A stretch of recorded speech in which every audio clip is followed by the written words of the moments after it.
already got your heart set or your hands on either the PS4 or the Xbox One, but what about those of you who, like me, are still holding out for one reason or another? Well, whether you're just sitting on the fence or waiting for that glorious price drop, I've stacked up 5 things to help you decide which console to dedicate the next decade of living room gaming to. I'm Jess McDonald and this is The Gist. To the layman, and by that I am very much referring to myself and hopefully a bunch of you guys, the hardware division between the PS4 and the Xbox One is almost non-existent. Sure, there are slim differences in graphical hardware capabilities and power efficiency, and Call of Duty Ghosts was revealed to play at a native 1080p only on the PS4, but given that for the most part both consoles are built on very similar PC architecture, you're unlikely to split hairs on this one. Tech specs aside, a point of contention for even the most hardware illiterate of us is bound to be the controllers. Microsoft have mostly gone with the if it ain't broke, don't fix it approach, which Xbox fans are pretty pleased with, while Sony has vastly built on their love it or hate it DualShock 3. The DualShock 4 now includes features like a touchpad, motion controls, a built-in speaker, a headset jack, and official support for Windows. But really what it comes down to is the form factor and your personal preference between the curvy DualShock 4 or the trapezium-esque Xbox One controller.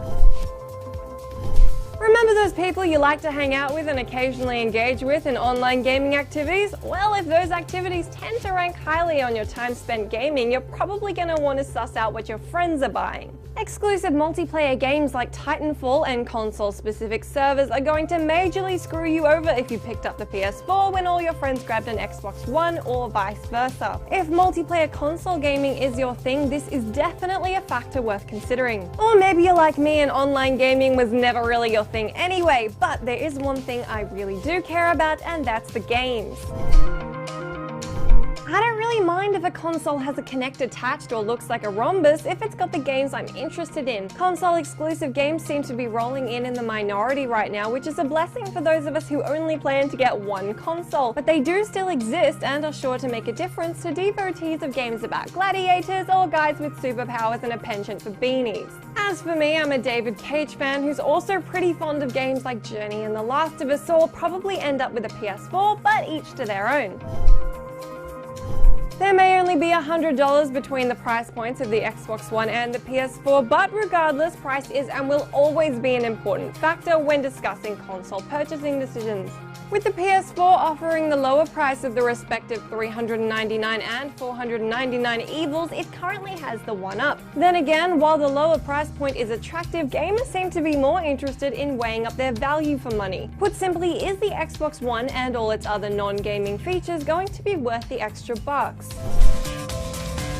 And that brings us pretty neatly down to what I think will really be one of the defining factors for whether gamers choose to go for the PS4 or the Xbox One.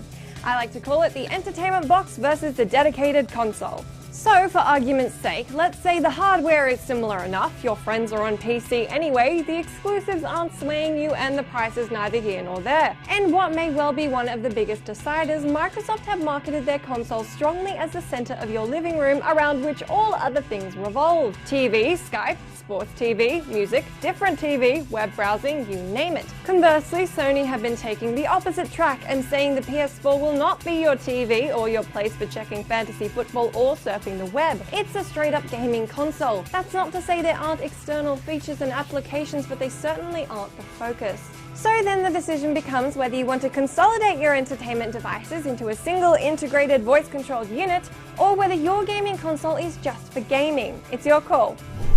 I'll be returning to your computer screens next week with another top 5 something, but until then, be sure to leave me all your next-gen console-related thoughts in the comments down below or on my Twitter where I'm at Jess McDonald. Till next time, have a good one and happy decision making!